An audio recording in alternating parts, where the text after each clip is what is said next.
It is not fair to make me want to cry right before I get on stage, Mary Williams. Thank you very much. I am so excited to be here today. I am one of those American speakers who, my husband's British, and he was like, "You're speaking at the Barbican?" I was like, "Oh, cool, this is great." Welcome to everybody. I'm so thrilled to be talking to you about surgeons today. A study came out a while back that my former manager, Jason, told me about. So in this study about cardiac surgeons, I learned that surgeons typically split their time across a few different hospitals. And the researchers of this study wanted to examine what happens to patients who undergo a particular kind of surgery when these surgeons get more and more experience doing it. One might assume that the more practice surgeons get, the better the outcomes would be for patients, right? And the study found, yeah, kind of. Cardiac surgeons do get better at their job the more surgeries they do, but only at their home hospital.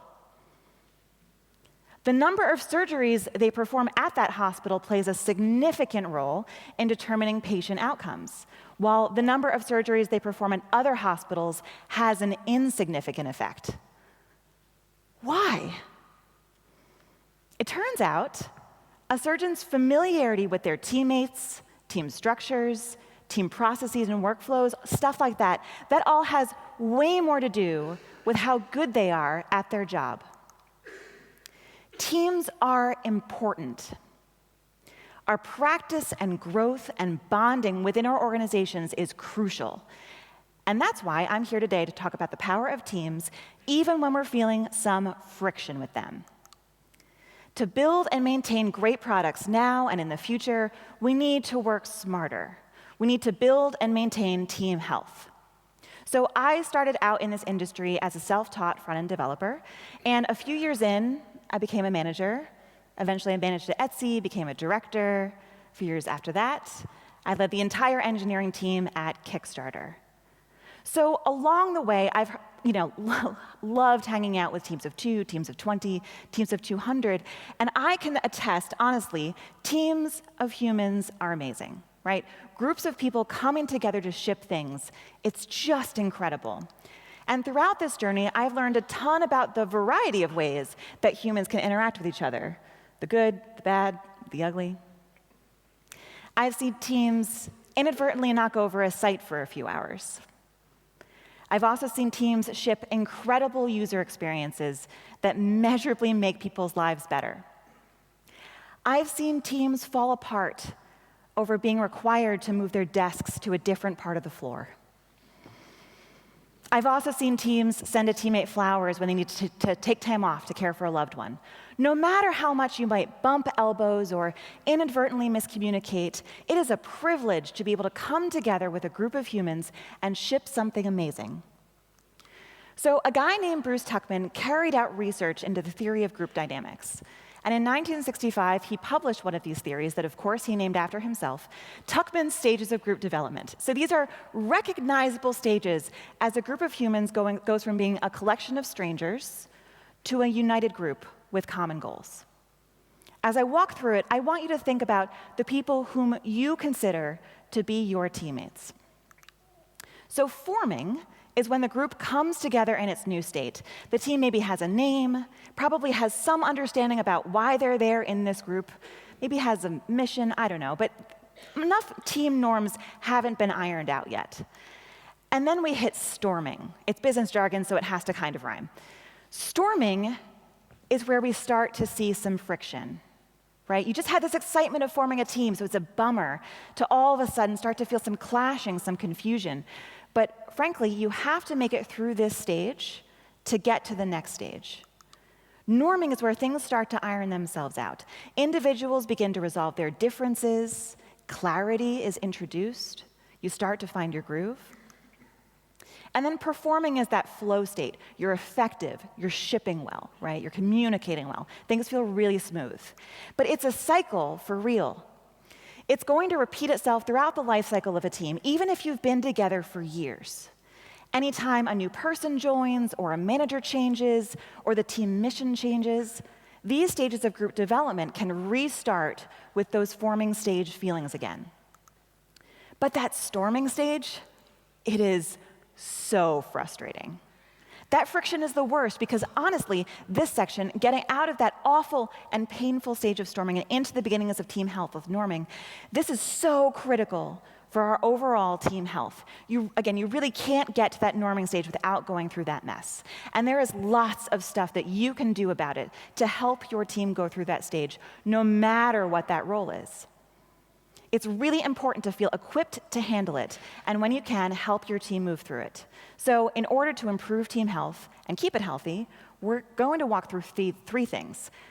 What's happening in our brains when we feel this kind of like team friction, team storming, how to give better feedback to those teammates who might need to hear it, and some processes and workflow tips to optimize for overall team health. So to start, let's talk brains. This work all starts with some understanding of what's happening up here when we feel this friction.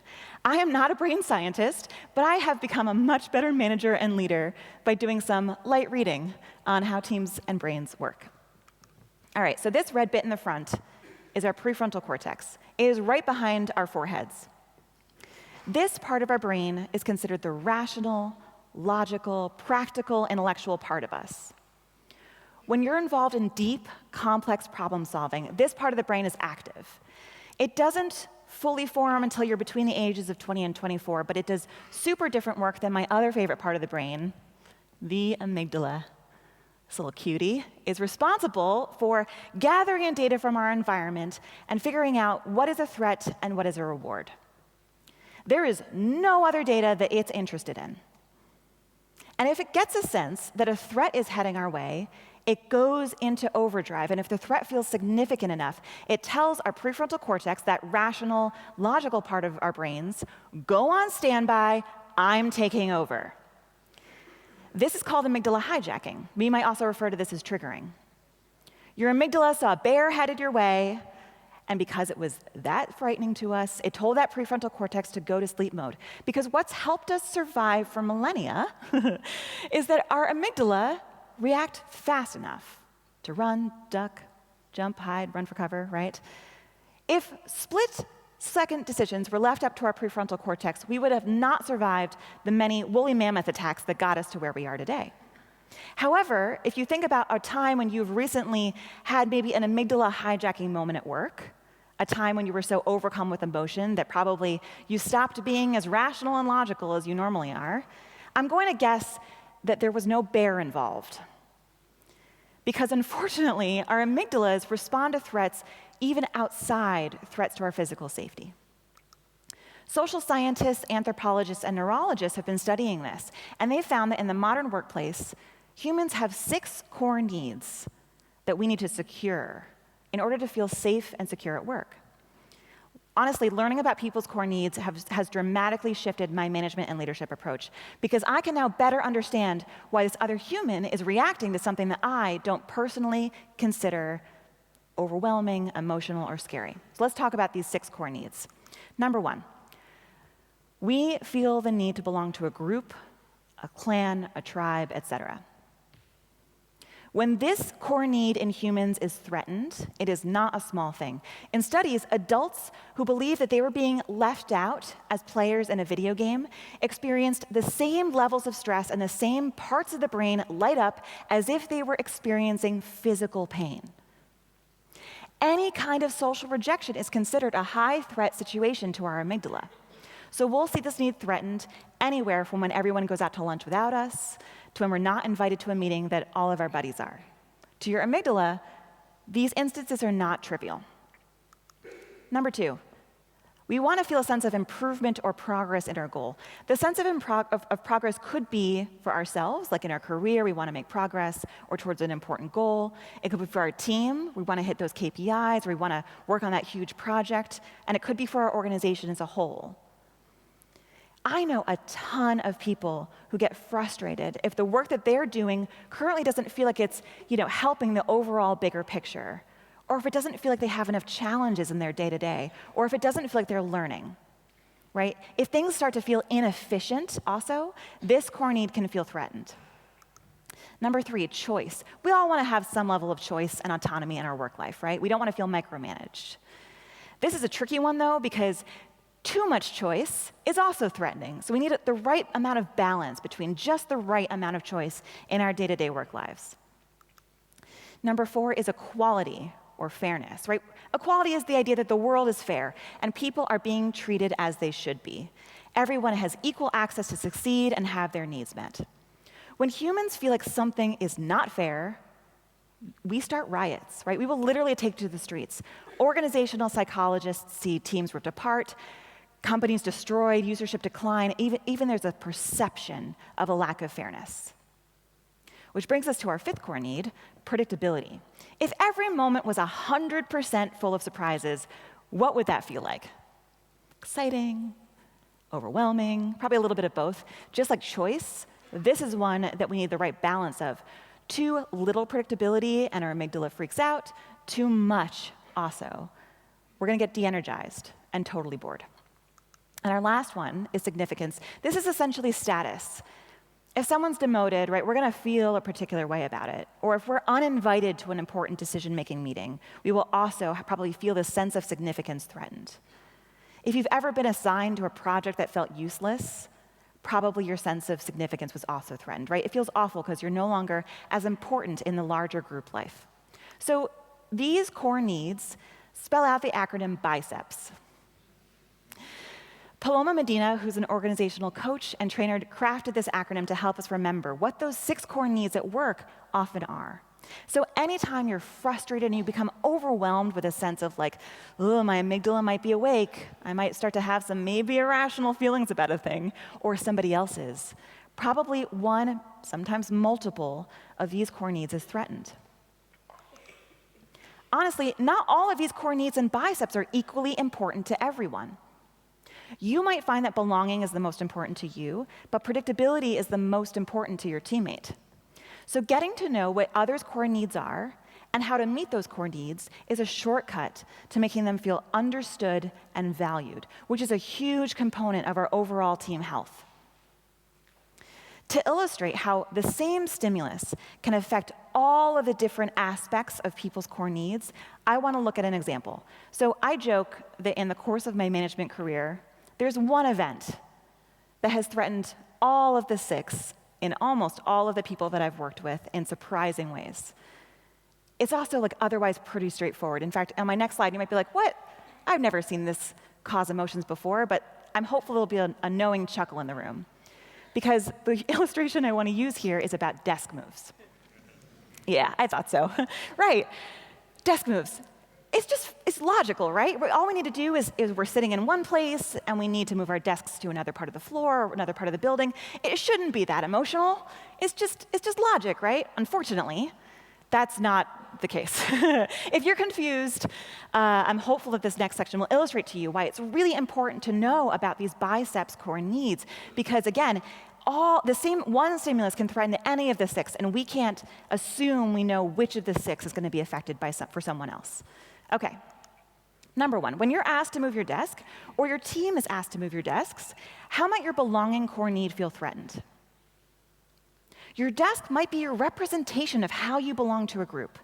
Maybe you used to sit next to a peer team, but now you'll be on a different floor, and you're worried about feeling distant, or absent, or left behind. Maybe your team is being distributed, so you fear you won't be able to relate to the group in the same way. An announcement of a desk move might surprise someone who doesn't see how it fits into the broader picture or plan. Desk moves can disrupt that feeling of moving forward and can feel like a ridiculous distraction from the impact that you are aiming to have or the goal that the company is trying to achieve. If a desk move is dictated to you, rather than allowing you to choose when you move or where you sit, your sense of control stemming from choice may feel threatened. Especially as organizations grow, there will be fewer and fewer opportunities for you and your coworkers to have full choice and autonomy over different aspects of your work. And desk moves might be an indicator that there's more change to come, right? Like, oh, we're growing, which means there's going to be even less opportunities for choice and autonomy over the different aspects of our work life. Desk moves might feel unfair. Some people and groups are treated better than others, closer to the food, better view, access to the conference rooms, more space. Some groups may have had more input or choice into where they got to move. And if your group didn't, you're going to feel like that's unfair, right? At Etsy also, I can attest to the fact that there were some company cool kids, and you could tell based on where they sat. It's unfortunate, but desk moves, it's a thing, right? Number 5, predictability, right? We feel like it's so surprising. Oh, this came out of nowhere. And again, it might be an indicator that there's more change to come. We might be surprised by when we have to move or where we have to move, or the surprise that it's happening at all. When even one small thing in our routine shifts, it can really threaten our predictability core need. Maybe your desk was near the CEO's, and now it's going to be far away. Maybe you had that corner office, or best view out the window. Maybe you liked sitting near others who had the same title as you do, or you were sitting close to your manager. These kinds of changes can absolutely tap into that significance core need. So again, as you can tell, the same stimulus might cause a wide variety of reactions from folks. And again, not all of these core needs are equally important to everybody. Knowing this stuff is a superpower. Understanding your teammates' core needs makes them feel understood and valued. And when you and your teammates feel like your core needs are nourished and taken care of, it makes the whole team feel healthier. And it's going to help you know what else needs to get done in order to improve your team's overall health and move out of that friction stage. So at this point, you hopefully know more about your teammates and their core needs, and there's some things that you know can be changed in order to make the team feel healthier overall. But I'm going to guess that at this stage, you're also going to need to give some feedback to somebody. Don't worry. Understanding others' core needs is going to help you do this too. So humans are mostly terrible at giving feedback, and we're also really bad at preparing ourselves to receive feedback. This is true no matter the situation. Hearing that we do something at home that drives our partner up the wall, or our coworker, or our boss. And most of us are paralyzed by the awkwardness of having these conversations. It all comes back to our biceps core needs, right? We want to feel like we're not othering ourselves from the group. We don't want to change up the dynamic and surprise others. We want people to feel control over their environment. Tons of stuff is happening here with our core needs, and we're afraid that probably our significance also could, no longer matter as much in the group after we've given some feedback. So in the next section, I want to help encourage you to deliver specific and actionable feedback that actually has a chance of landing and actually has a chance of being heard by the people that you're trying to build great things with. And as you get ready to deliver feedback to someone, I definitely recommend making sure it has a chance of landing, and it's not going to straight up amygdala hijack the people, again, that you are going to try to build great things with. And to do this, I'm going to walk through my favorite way to structure and deliver feedback, which I refer to as the feedback equation. So it all starts with your observation of someone's behavior that you want them to change. This is the who, what, when, where.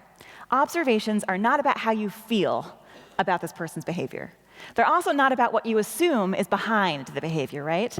Let's say that someone is steamrolling everyone else in a meeting that I'm in. We have an agenda, but this person starts talking and they don't stop, and they end up focusing the entire meeting on their issues. My observation is not, you're a steamroller. I would like to say that, but I should not say that because this needs to be factual.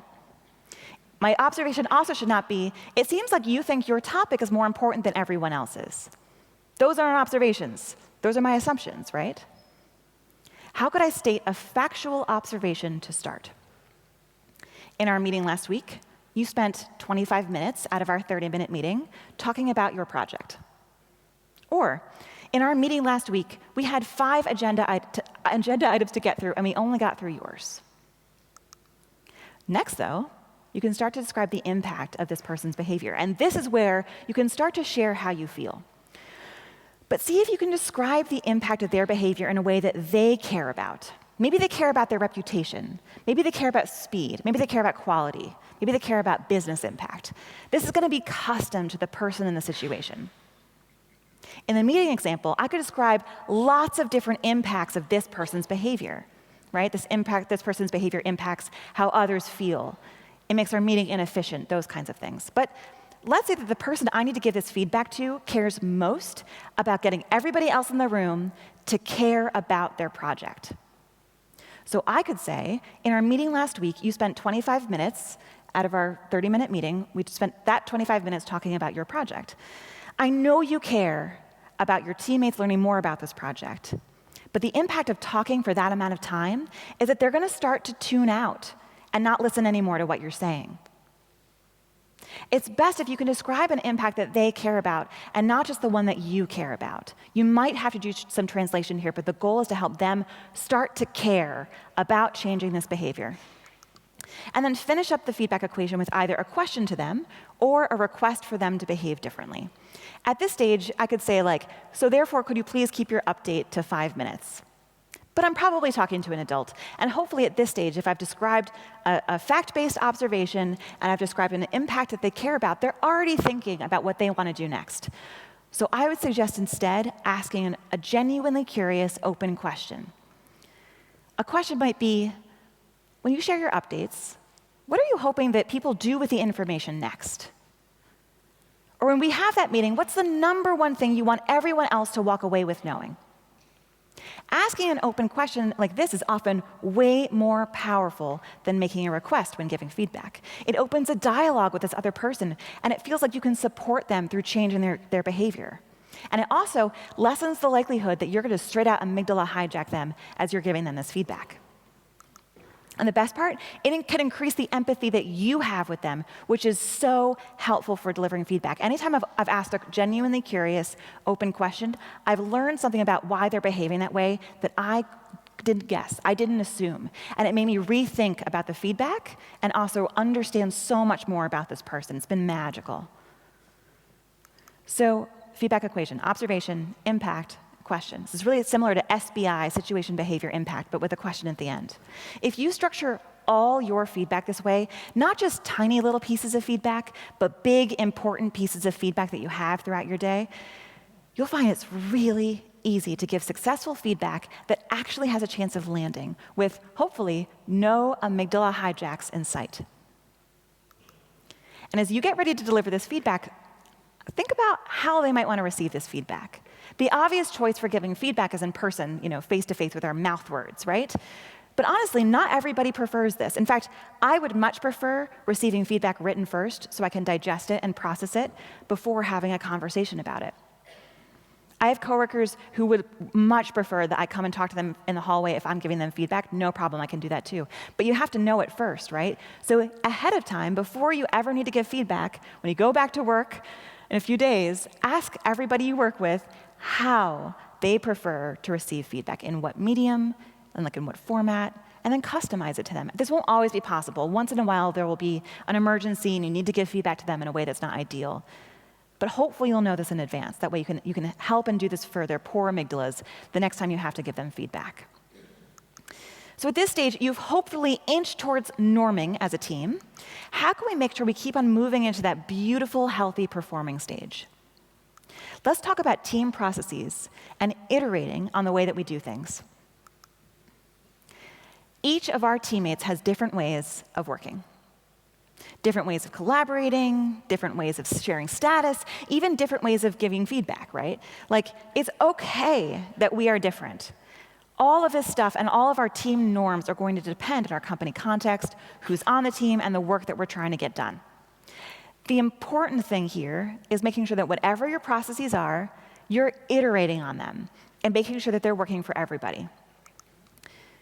We all probably know this already, but I like to say it anyway, just in case. Retrospectives are important. If your team isn't already doing these, see if you can implement some.